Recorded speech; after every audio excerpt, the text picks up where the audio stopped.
Everyone, house of legal studies में आप सभी का स्वागत है। मैं हूं आनंद मिश्रा। आज हम इस वीडियो में बात करेंगे ऑल इंडिया बार एग्जामिनेशन को कैसे पास करें। ठीक है, बेसिकली ये एक ओपन बुक एग्जाम होता है, लेकिन हर बार कोई रूल चेंज होने की वजह से आज आपको डाउट होगा कि क्या इसमें कौन सी बुक ले जा सकते हैं हम लोग, क्या नहीं ले जा सकते। तो उस केस में आप याद रखिए, हमेशा जब ओपन बुक है तो आपको बेयर एक्ट जो है वो हमेशा अलाउ रहेगा। ठीक है, बुक्स पे रिस्ट्रिक्शन लग सकती है, लेकिन जो बेयर एक्ट है उसे कभी भी बंद नहीं किया जाएगा, क्योंकि ये ओपन बुक, इसका जो फॉर्मेट है वो ओपन बुक का ही प्रोसीजर है। क्लियर है? इस पूरी वीडियो में हम डिटेल में डिस्कस करेंगे किस टाइप के क्वेश्चंस आते हैं, लेकिन उसके पहले आपको सबसे पहले एलिजिबिलिटी को चेक कर लेते हैं कि एलिजिबिलिटी क्या होनी चाहिए। एलिजिबिलिटी के लिए आप इनरोल होने चाहिए एज एन एडवोकेट, ठीक है, किसी भी स्टेट बार काउंसिल है। मतलब अगर आपने एलएलबी पास कर ली है तो उसके बाद आपने अगर जब तक इनरोलमेंट नहीं कराया है किसी स्टेट बार काउंसिल में, तब तक आप एआईबी का फॉर्म भी नहीं भर सकते हैं। क्लियर है ये पॉइंट? अब एक और डाउट आता है आप लोगों को बार बार कि कितने अटेम्प्ट्स में हम लोग एआईबी एग्जाम क्वालिफाई करते हैं। तो इस एग्जाम को पास करने के लिए कोई लिमिट नहीं है। देख लीजिए, यहाँ पे लिख रखा है, यहाँ पे without any limit of number of attempt. ठीक है, तो जब तक आप पास नहीं होते एग्जाम, लेकिन आप बार बार ये होता है कि अगर एक बार फेल हो जाते हैं आप एग्जाम में, तो सेकंड टाइम अगर सेकंड अटेम्प्ट अगर दे रहे हैं आप, तो उस केस में दोबारा आपको क्या करना पड़ेगा, फॉर्म भरना पड़ेगा। ठीक है, और उसके लिए आपको फॉर्म की फीस भी सबमिट करनी पड़ती है। ठीक है, कोई एग्जाम्शन नहीं होता आप लोगों के लिए। एग्जाम पैटर्न की बात करें तो टोटल क्वेश्चंस जो मिलेंगे आपको 100 में मिलते हैं।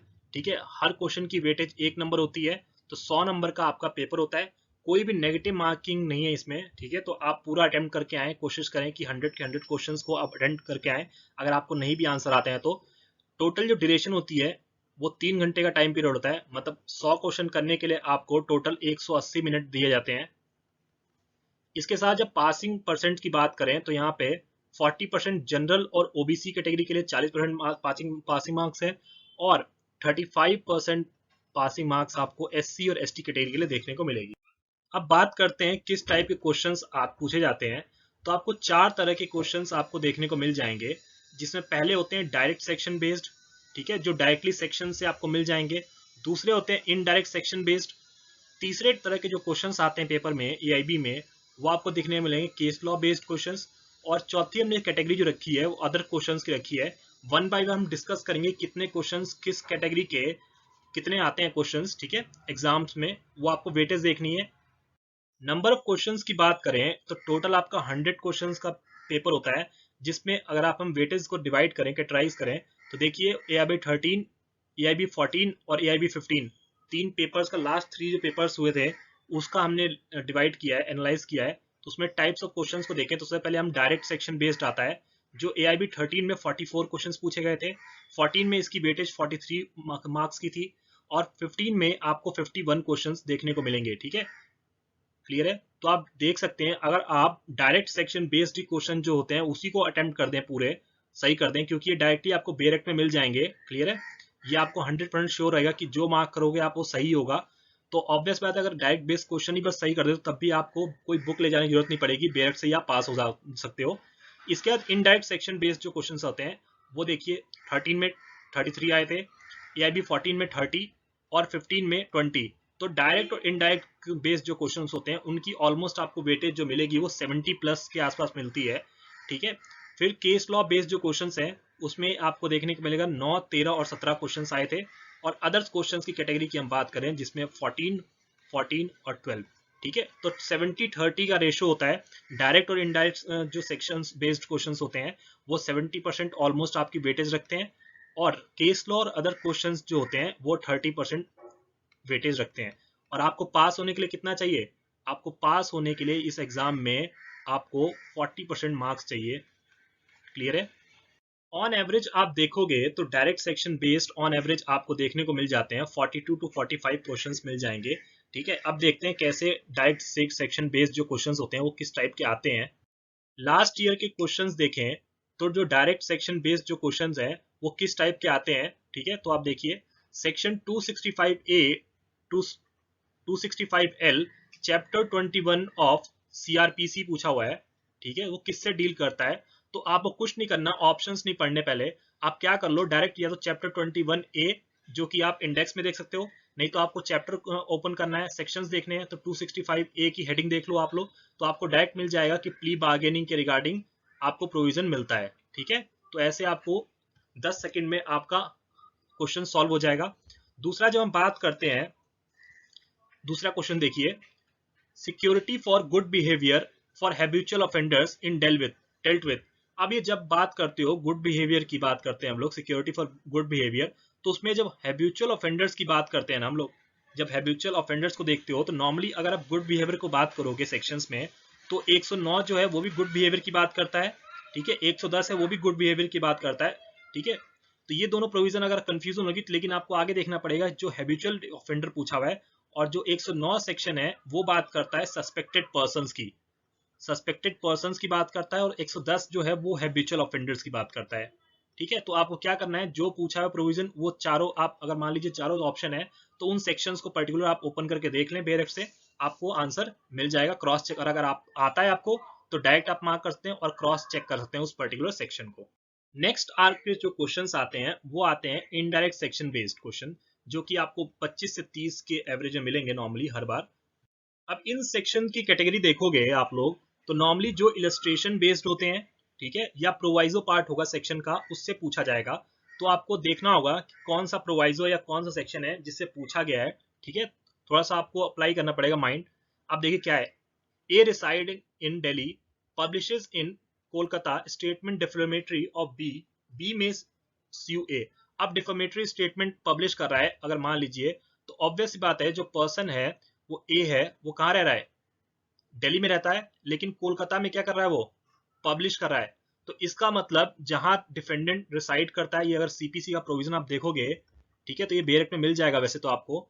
ठीक है, तो उसमें क्या होता है कि जहां अगर डिफेंडेंट रहता है वहां भी आप सूट फाइल कर सकते हो, और जहां कॉज ऑफ एक्शन अराइज हुआ है वहां भी कर सकते हो। तो इसका मतलब क्या है, आइदर इन कोलकाता और इन दिल्ली आप क्या कर सकते हो, फाइल कर सकते हो। ठीक है, क्लियर है।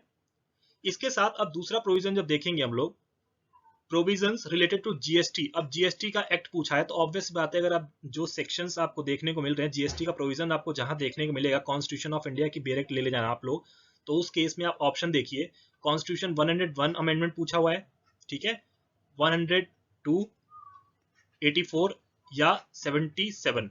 तो ऑब्वियस बात है, पता है आप लोगों को कि जो जीएसटी अमेंडमेंट आया था वो 101 में आया था। ठीक है, तो आप चेक भी कर सकते हैं बेरेक्ट से, आपको मिल जाएगा। अगर आप भी पीसीएस जे क्रैक करना चाहते हैं तो अनअकैडमी आपको प्लेटफॉर्म दे रहा है। अगर आप सब्सक्रिप्शन लेते हैं तो उस केस में आनंद सर लाइव कोड यूज करते हैं तो उस केस में आपको 10% ऑफ मिल जाएगा। पेड क्लासेस के साथ अनअकैडमी आपको फ्री क्लासेस भी देता है जो कि लाइव होती हैं, जिसमें Indian Contract Act, CPC, jurisprudence, Hindu law, constitutional law, CrPC, local laws, Indian Penal Code और एविडेंस सेट के अलावा अदर क्लासेस भी अवेलेबल हैं यहाँ पे फ्री ऑफ कॉस्ट भी। यहाँ पे आपको अलग अलग फीचर्स देखने को मिल जाएंगे, जिसमें इंटरेक्टिव लाइव क्लासेस का कॉन्सेप्ट है। आपके क्लास के बीच में ही पोल का ऑप्शन आता है, रेज अ हैंड का भी ऑप्शन यहाँ पे लाइव क्लासेस में दिया गया है कि कोई भी डाउट हो तो ऑन द स्पॉट आप पूछ सकते हैं। इसके साथ ही आपको नोटिफिकेशन आपकी अवेलेबल रहेगी हमेशा। लेक्चर्स के जो नोट्स होते हैं वो पीडीएफ फॉर्म में आपको क्लास के बाद अवेलेबल होते हैं, और आप कहीं से भी क्लास ले सकते हैं, कभी भी क्लास ले सकते हैं आप। प्लस सब्सक्रिप्शन के बेनिफिट की बात करें तो इंडियाज़ के बेस्ट एजुकेटर्स आपको एक ही प्लेटफॉर्म पर मिलते हैं। इंटरेक्टिव लाइव क्लासेस होती हैं, live test and quizzes conduct कराए जाते हैं। उसके साथ ही आपका जो पीडीएफ फॉर्म है वो नोट्स आपको अवेलेबल हो जाता है हर क्लास का।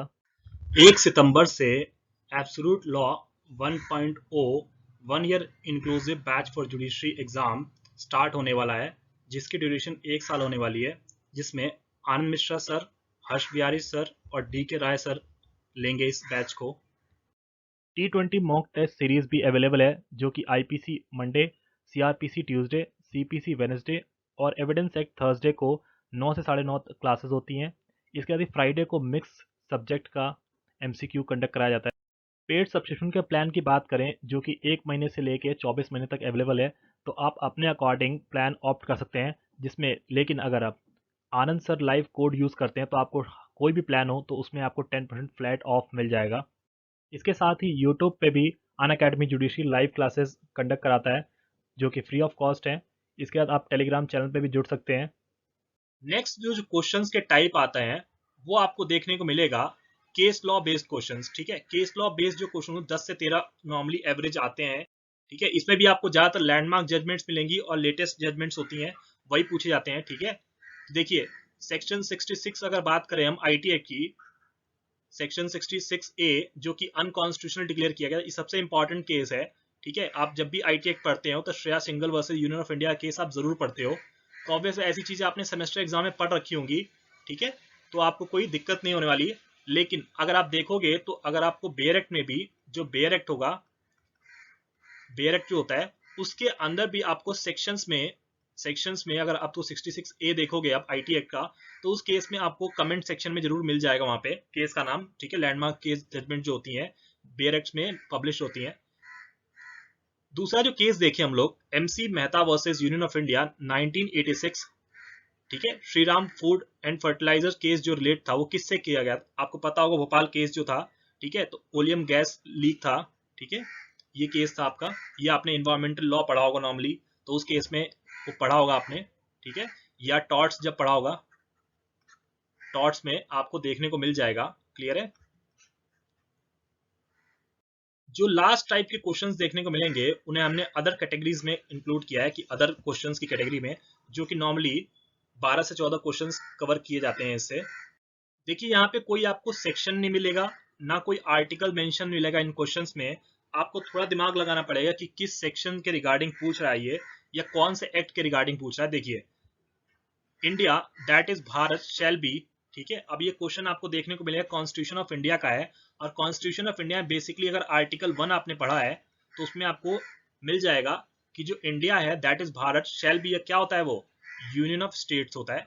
ठीक है, तो ये बेयर एक्ट अगर आप ओपन करोगे आर्टिकल 1 में ही आपको स्पेशली सेम लैंग्वेज में मिल जाएगा, तो आपको कुछ नहीं करना, बस ये पता होना चाहिए आपको कि किस एक्ट के बारे में ये पूछ रहा है।